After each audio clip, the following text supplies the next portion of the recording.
All Blacks, Italy, Lions Stadium. Man, I'm excited, all right? Let's have a look at the prediction. It's not going to be a long one. We all know pretty much who is going to win. It'll have to be probably one of the world's biggest upsets if the All Blacks lose this one. But we'll break it down. We'll break the teams down.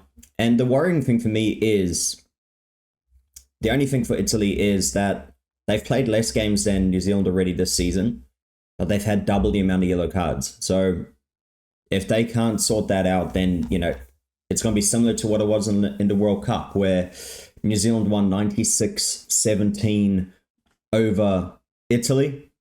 And that was with also a try in injury time being scored by Italy. So making it, there would have been 96-10. So 96-10 would have been the final score, which is just crazy.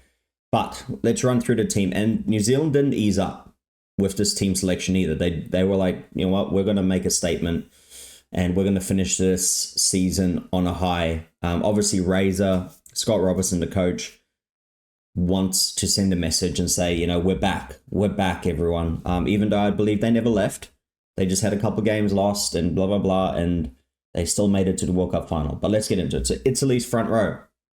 Danilo Fischetti, Gianmarco Lucchesi, Marco Riccioni. Sorry if I don't pronounce it right. But yeah, he's a good player. Riccioni, I think he can hold his own. Ethan de Groot, Cody Taylor, and Tyrell Lomax, the usual front row for New Zealand before Ethan got injured, where Tamaiti Williams made it his own spot sort of thing. So he's got something to prove, and I think, he's going to send a message here. Then you got Federico Aruzza, Dino Lam in the second row. You got Scott Barrett, captain, number 4. Patrick Tuipulotu, another leader, big bruiser. Man, he's also knocking on the door with Tupova'ai for the starting number 5 position. So I think this is a moment for him to prove himself as well. You got Sebastian Negri, Manuel Zuliani, Ross Vincent in the 6, 7, and 8. You got Wallace Satiti, who will be the rookie breakthrough player of the year. You got Sam Kane, and you got Adi Savia. Man, so much experience and so much skill. It's crazy, Adi and Wallace Atiti, I think, are very similar kind of players. Adi obviously has perfected his jackling, his stealing of the ball much more, but Atiti is going to be learning from the best. I mean, Adi won Player of the Year last year. Then you got Martin Page Relo at 9, Cam Roigard at 9, who I think should be New Zealand's 9, week in, week out, in my opinion. If you've watched him at the Hurricanes, he plays so good. Paolo Garbisi and Bowden Barrett in at 10.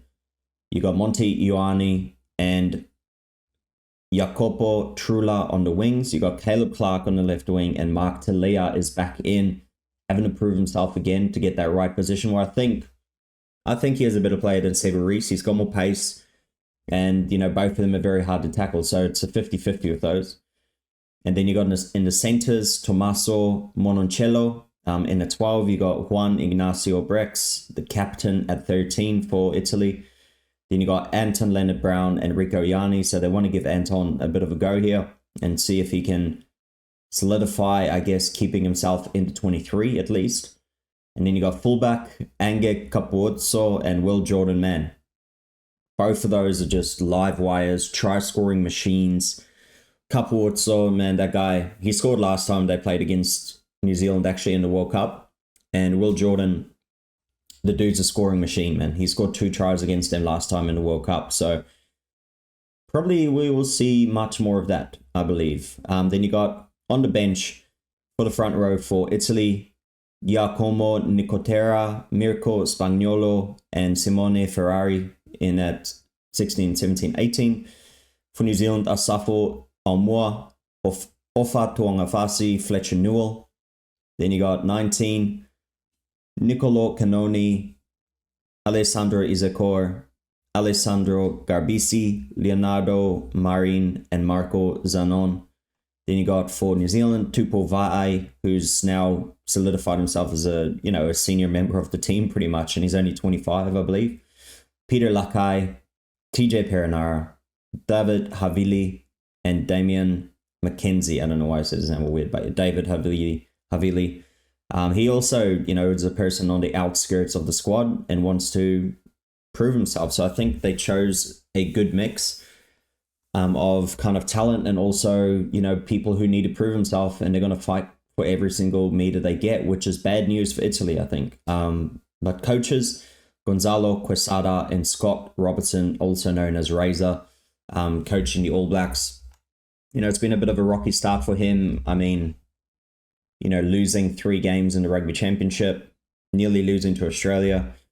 And, he's kind of finished it off luckily here at the end of the season, but losing against France, obviously a bit of a blemish, but it was a great game, like a really, really good game. And either team deserved to win. And I think France, they just edged it out, which was fair to them.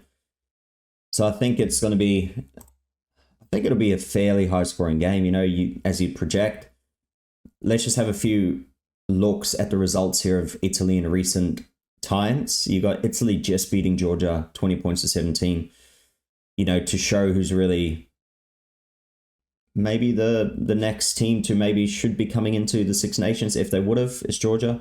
Then you got Argentina and Italy. Argentina smashing them. Japan, Italy smashing Japan, which was a surprise.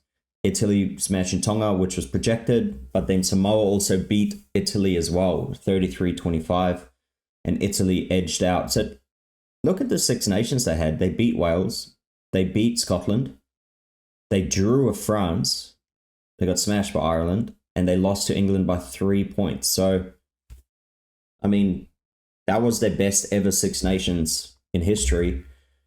So, hopefully they could have built off of it, but whenever they seem to have a good Six Nations, their momentum stops as soon as that tournament stops, you know what I mean? And New Zealand's last few results, lost to France 30-29, beat Ireland 23-13, beat England 24-22, smashed Japan 64-19, beat Australia, lost to South Africa, beat Argentina, and lost to Argentina 38-30 in Wellington, which is now known as the hoodoo, I guess, of, the All Blacks rugby. So my prediction, I think, it's not going to be as big as the World Cup. I mean, the Alliance Stadium is obviously a big call for the Italians. Let's have a look. In Juventus, beautiful stadium. You can't ask for much more beautiful than that. With capacity of, I don't even know what the capacity is actually. 41,000 capacity, so it's going to be super loud. It's a football stadium. You're going to be right on the game. I really hope they can keep it closer than people project. But I'm thinking the All Blacks to win by 40.